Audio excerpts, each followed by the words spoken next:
Selamat siang Bu Indri dan teman-teman. Kali ini kelompok kami akan menjelaskan mengenai teks editorial. Kelompok kami terdiri dari saya Kelvin. Saya Kelly. Saya Niko.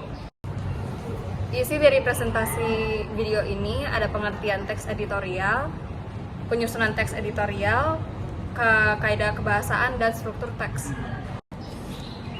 Pertama, saya akan menjelaskan apa itu teks editorial. Teks editorial atau tajuk rencana adalah artikel pokok dalam surat kabar yang berisi tentang reaksi dari media yang bersangkutan tentang peristiwa yang tengah dibahasnya. Dalam teks editorial, biasanya media akan menjelaskan tentang fakta dari peristiwa tersebut dan masalah yang terjadi.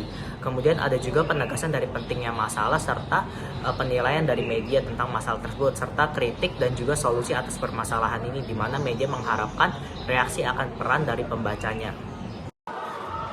Isi dari penyusunan teks editorial ini ada menentukan suatu peristiwa, mengumpulkan fakta, teori, ataupun sumber-sumber lainnya. Lalu teks ini disusun sesuai dengan kerangka umum yang dikembangkan, lalu kerangka tersebut dijadikan sebagai teks lengkap. Kemudian saya akan membahas tentang kaidah kebahasaan yang digunakan. Yang pertama adalah menggunakan kata-kata populer. Dalam teks editorial digunakan kata-kata populer yang sudah dikenal oleh masyarakat luas serta kata-kata yang berhubungan dengan peristiwa yang tengah dibahas. Kemudian kaidah kebahasaan berikutnya adalah menggunakan kata-kata yang merujuk pada tempat, waktu, dan juga peristiwa, di mana dalam teks editorial tentu akan dijelaskan tentang tempat kejadian dari peristiwa tersebut, waktu, dan apa yang terjadi. Kemudian yang ketiga adalah menggunakan ungkapan persuasif, di mana media akan memberikan pandangannya serta pendapat serta solusi sehingga membutuhkan kalimat-kalimat persuasif untuk membawa peran dari para pembaca. Kemudian ada juga menggunakan pernyataan-pernyataan yang mempertentangkan. Ini karena teks editorial merupakan teks yang berupa pandangan yang bisa dapat berarti terdapatnya argumen pro dan kontra dari media, sehingga menggunakan kalimat yang mengandung bahasa yang mempertentangkan. Kemudian terakhir adalah menggunakan kata ganti kita.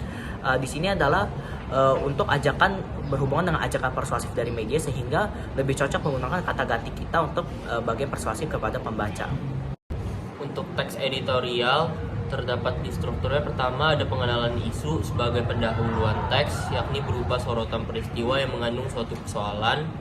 Lalu ada penyampaian argumen-argumen sebagai pembahasan, yakni berupa tanggapan-tanggapan redaktur dengan peristiwa kejadian dan persoalan aktual.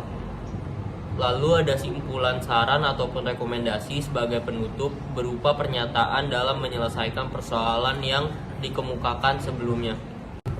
Sekian dan terima kasih Bu Indri. Mohon maaf jika ada kata-kata yang kurang berkenan.